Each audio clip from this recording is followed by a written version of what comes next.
welcome to Astro Babble. I'm Donna from Donna B Astrology. And I'm Lynda from Scullywag Astrology. And today we are going to be talking about the astrology and horoscopes for Pisces for the year ahead for 2023 and the major planetary changes that will be affecting you. Yep. And we recommend that you read your ascendant sign horoscope. So that would be Pisces ascendant. But if you're a Pisces sun or moon, you might like to listen. But we recommend the ascendant sign horoscope because they're more accurate, and we explain why that is in a video we did, and I'll put a link to that in the description. And there we go. So Mars will be the first planet that we're talking about. It's one of the malefic planets.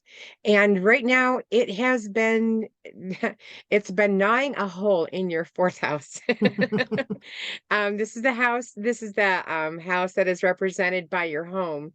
So if you've been experiencing a lot of challenges with your home, or your lineage, or your heritage, your homeland, those types of issues.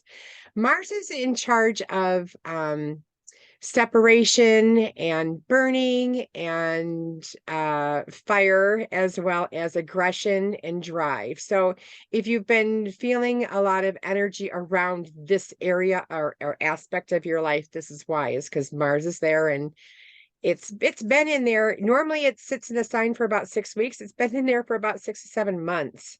Yeah. So that's why it's feeling very Marsy. It's your house of late. But it will be going into, and there will be a reprieve come March 25th when Mars moves into your fifth house. That's going to be your house of creativity and children. So you're going to have a little bit more drive there.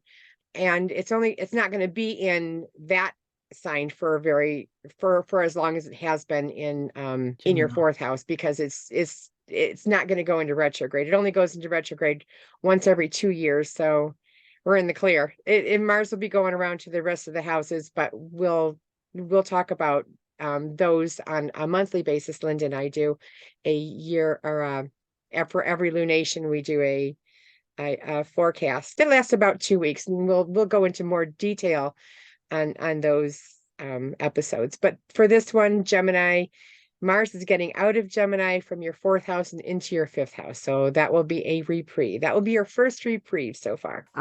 Also may have had issues perhaps with parents or living situations. So just the, living conditions might have been a bit argy-bargy, bit of arguments, plus a lot of frustration, because when Mars is retrograde, Mars just wants to go forward.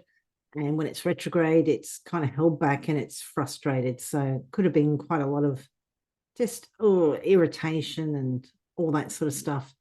With Mars moving into the fifth house includes your children, creativity, romance, sports, socializing, hobbies, all the fun things. But just might be an idea when Mars is in Cancer. Keep an eye on any kids you might have, because they can tend to be a little bit more accident prone at that time. Nice to know that. Yeah. Saturn is the other malefic planet. And it unlike Mars, who goes through all the signs pretty rapidly, Saturn's only going to be in 2 signs in your house or in your chart this year. It's going to be in Aquarius, or it's starting in Aquarius, and it's going to move into Pisces. Aquarius it's in its own rulership. And on March 7th, it's going to go into Pisces, which is not its rulership. So it's going to be a little less strong. And Saturn's known for the house of restriction, the house that says no. It's the planet that says, did you follow the rules? And it's also the planet that helps with acquiring good structure and good foundation. So things for the long term, Saturn is known for. Yeah, so it was in your 12th house. Well, it's in your 12th house at the beginning of the year. So Saturn's comfortable in the 12th house, in that it has its joy there. Could be a little bit of a depressive time, you know, a bit glum. Could be a hard position to be in, but it will be moving into your first house from the 7th of March. You may seem a little bit more serious, a little bit not as joyful or bouncy as you might normally be. You might also become a little bit more of an authority during this time. Saturn in the first, I've heard, can help you lose weight because, you know, it is that restriction and limitations. And the first house does cover things such as our appearance, our health and vitality, and yeah, our personality. So kind of more Saturnian rather than Jupiterian, which is what, you know, you usually are. I mean, you're still going to be Jupiterian, but you've got that Saturn in there now. So just a more serious, somber, and you're not going to be like that all the time, you know, but just, you know, a little bit more serious than usual. Maybe, yeah, just not as joyful and bouncy. A little bit more restrictive. Yeah. A little bit more serious, perhaps, maybe even a little bit more conservative. And that's going to be in your first house for 2 years. So it's an opportunity for you to get comfortable with the energy of Saturn and figure out what it's trying to teach you. Do the hard work, just prepare, because that's what it is. It's the hard work that is required. Yeah. And not to be outdone. Pluto is around. Pluto is also in our charts. Nobody can escape it from being in their chart. It's there somewhere.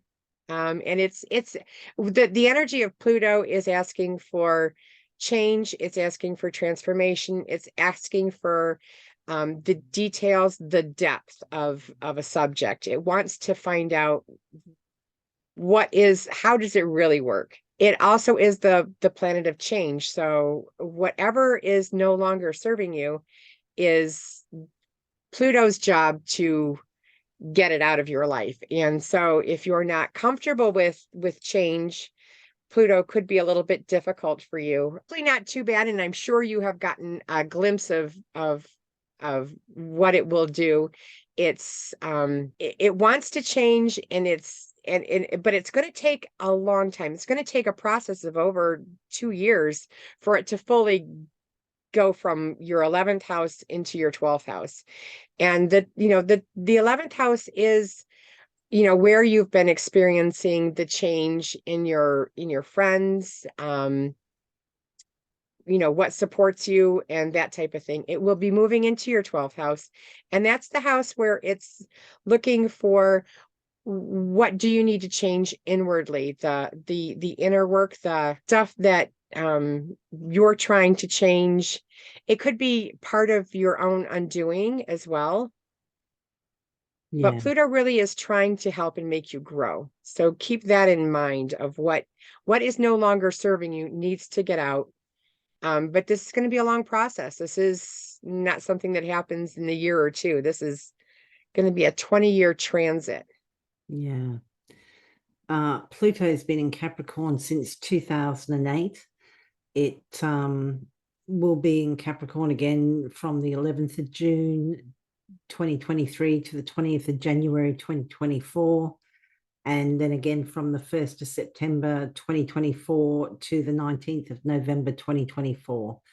So particularly if you've got planets or chart points at the end of Capricorn, it's going to be going over those degrees, could be going over up to 5 times as it retrogrades because it moves so slowly. But after the 19th of November 2024, it's moving out of Capricorn for good. Won't be back for another 250 years or so because that's how long it takes Capricorn to go around the zodiac. Yeah, moving into the 12th house is going to be challenging, and this might be something that you get a glimpse of from the 23rd of March when it does first move into Aquarius. It will be there until the 11th of June. So that's what, March, April, May, June, not quite 3 months, 2.5 months maybe, to kind of get an inkling of what might happen during the next 20 years or so while it's in the 12th house. 12th house is a difficult house. It's, as Donna said, the house of our undoing. But Pluto is about transformation and evolution. It is about tearing down what's not working for us so it can be rebuilt better. So if there are self-defeating habits, you know, this might be kind of getting on top of those and kind of getting on top of bad habits and I suppose overcoming them to some degree. And not everybody's going to achieve that either. But hopefully, you know, there will be some progress made with those sorts of topics. It's also places of confinement like prisons, hospitals. This is also the house of hidden illness, such as psychiatric issues, so mental health issues. So this could be something that during that time is addressed. And it's a long, long transit. And it's not going to be like that the whole time it's there, you know, it would kill us. But, you know, it's mainly when it's making aspects to personal planets or chart points in your chart that you kind of get a taste of these things. But yeah, the 12th house is a challenging house for it to go through. But, you know, I suppose if you want to look at it positively, you know, if you want to transform something, transforming your self-undoing is it's a mighty challenge, but if you achieve it, it's fantastic. So Yeah, good luck with very that. beneficial. Mm. Definitely an opportunity. Mm. And I mean, you know, don't beat yourself up if you don't overcome all these challenges over the next 20 years. I mean, you know, we've got to have some flaws. So, but, you know, overcoming a major obstacle or a major, not failing, but, you know, overcoming certain issues, self-defeating habits. What's the traditional self-undoing, you know, overcoming something like that, that's a huge significant thing. And you know, if you achieve that, kudos to you. And for the benefic planets that are out there, Jupiter will be in your second house, and it'll be moving into your third house in the middle of May. Jupiter is in charge of expanse, it's in charge of growth, it's in charge of opportunity, as well as children. So, yeah, I don't want to leave that out. Jupiter is has been in Aries, so it's got that fire, it's got that drive, it's got that you know, that type of energy. Where when it goes into Taurus, it's going to be not as fiery. It's going to be more tactile. It's going to be more hands-on in your third house. And so that kind of benefic in your third house could be coming through with either siblings or extended family, your community, as well as early education, maybe even short travel. But yeah, this is a very nice way to have Jupiter going from your second house into your third house. And that's going to happen you know, around May 16th for when Jupiter, you know, makes it into a new house. And every time a planet goes into a new house, you really should journal because, you know, it's impactful. Yeah, yeah. Yeah, no. So hopefully Jupiter brought you some good things while it was in the second house of finances and income and resources. So yeah, very nice. Now, Venus moves around the chart a lot faster than Jupiter. Jupiter is only going to hit 2 signs, whereas Venus will be in every sign this year for you. So, well, for everybody. Right now, it's starting in Capricorn, and on January 2nd, it will move into Aquarius. And this is your 12th house, and Venus is in charge of beauty and the social things, art. So if you are working on an art project, this would be a great time to be working on it from January 2nd to January 26th, where you're gonna be in your 12th house anyway. So utilize that placement and do that The work that is we would require you to be more secluded to do. And then on January 26th, she'll be moving into your first house of Pisces. And not only is Venus a benefic, but this is at the house where she is also exalted in the sign. She's exalted in Pisces. So if you are planning on revamping your hairstyle, getting a new wardrobe, trying out new things that would be beautification enhancing, this would be the time to do it. Is the January 26th to February 20th when Venus is in Pisces. She'll then move into Aries, February 20th, into your second house. And although she's not comfortable in Aries, she is still a benefic. And so in your second house, you could expect to get a raise, a recognition, some monetary thing that would help support you. Your values might incorporate more of the Venusian things. You might have an appreciation for beauty and the arts and music as well. So yeah, this would be really nice. Come March 16th, though, she will be in your third house, and that's in Taurus, and she is in her own domicile in Taurus. So the things in your community would be, you would have more hands-on being in Taurus, because Taurus is the material part of the world that we experience. And this is her own domicile, so she definitely has rulership here, and she has strength. So from March 16th to April 11th, she will be in her own sign in your third house. So I would definitely be looking forward to benefic aspects that are happening in your community. And from the 11th of April to the 7th of May, Venus will be in Gemini in your fourth house. This is the house of your home, your living situation, parents, real estate matters, and your heritage. So this could be a great time to beautify your living space or redecorate the home. From 7th of May to the 5th of June, Venus will be in Cancer in your fifth house. This is a nice house. It's children, creativity, it's romance, socializing. It's a lot of fun things. It's a house that Venus likes to be in. Venus has her joy in the fifth. So yeah, nice time for those sorts of activities. It helps promote harmony and cooperation and inclusion.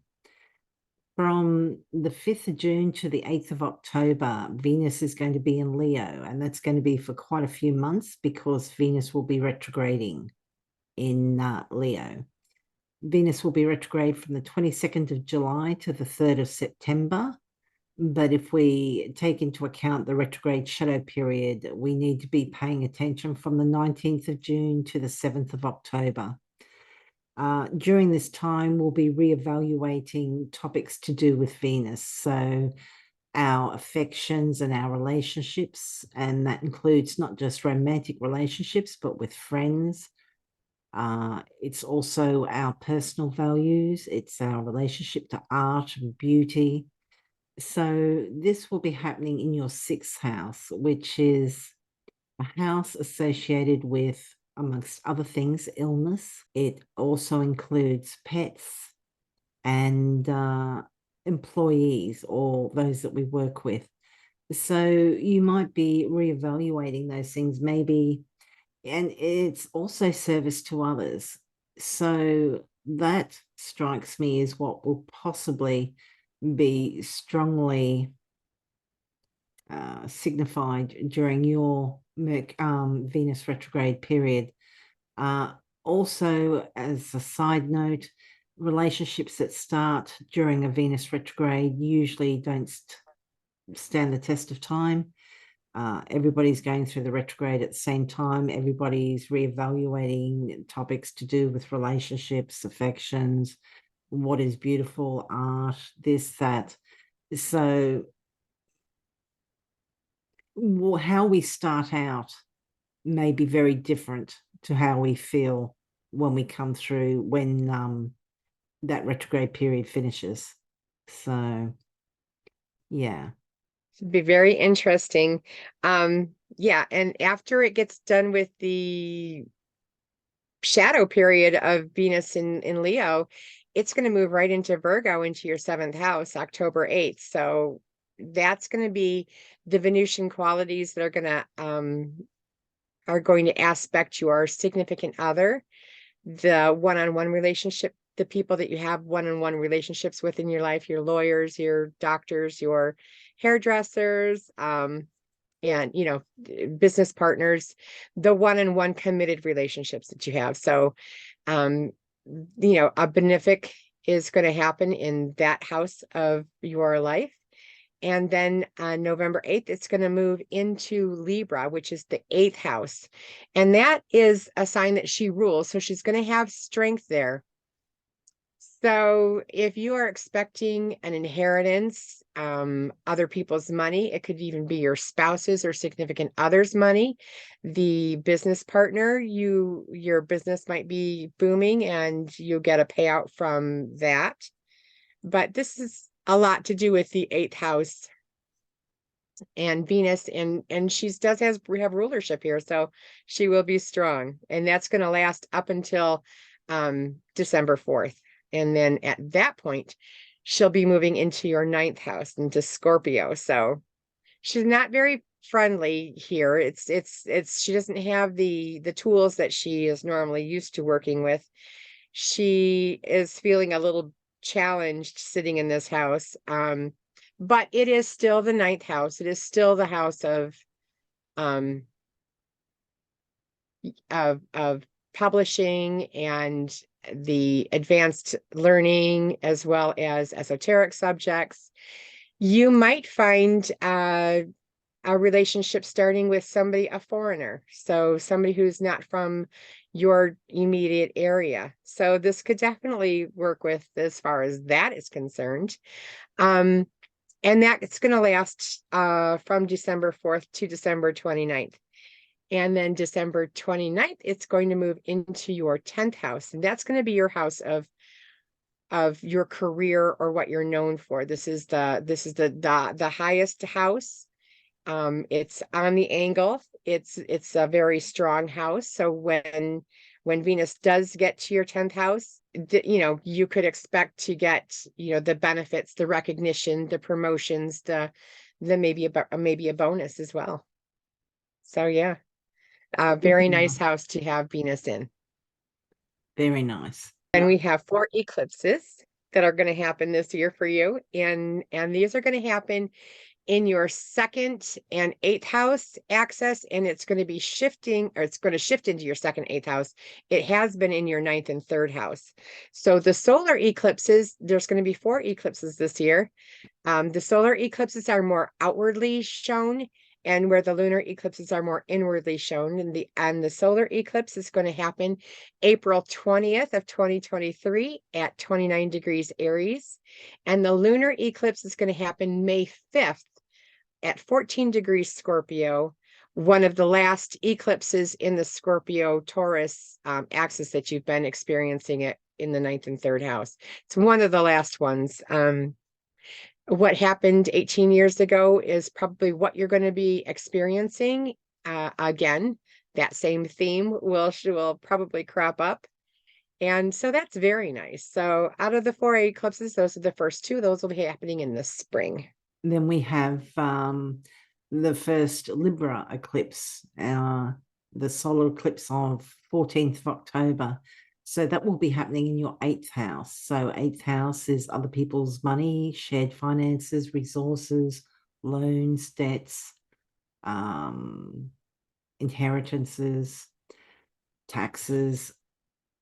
So with solar eclipses, sometimes things come to light or are exposed.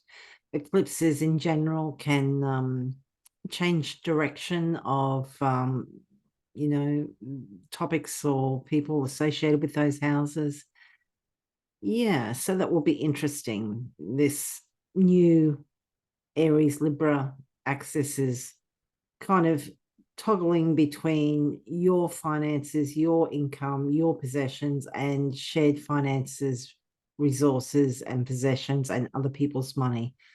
Then we have on the 28th of October, we have a lunar eclipse. This will be the last eclipse in the Taurus Scorpio axis.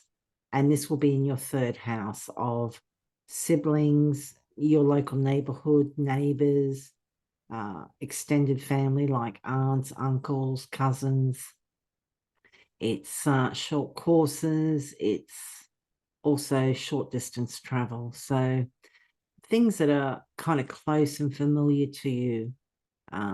So that will be kind of wrapping up. As Donna said, lunar eclipses are sometimes felt more internally, can also be associated with endings too. So yeah. Just in time for that change of where those eclipses are happening. Yeah, yeah. So that's the Pisces 2023 horoscope. We hope you found it helpful. Please consider subscribing if you aren't already. That way you can be kept informed of the new and full moon horoscopes that we do. And when we do those horoscopes, we also look ahead to the next 2 weeks and see what's happening, what planets are changing signs, what aspects are happening. And yeah, it just keeps you up to date with what's happening with all of that. Yeah. And Donna, what are you doing? Where can people find you and what services are you offering? I am doing year ahead readings, natal readings, as well as horary readings, electional readings for if you are looking for a particular date to do something at. And as well, I do crystal healing support physically and mentally. And I work with stones to do that. And you can get a hold of me at DonnaBAstrology.com, and I have my contact information there. And Lynda, what are you doing, and how can people get a hold of you? I'm at Scullywag Astrology. That's astrology.scullywag.com. And I'm offering natal readings, relationship readings, and year ahead readings. So, yeah, thank you for listening. Good luck for 2023. And yeah, please drop us a note. Let us know how your year's going. And yeah. All your comments are most helpful, and keep our channel open so that we can reach other people. Mm-hmm. Thank you Fantastic. very much. Mm-hmm. Happy New Thank Year, you. Pisces. Bye.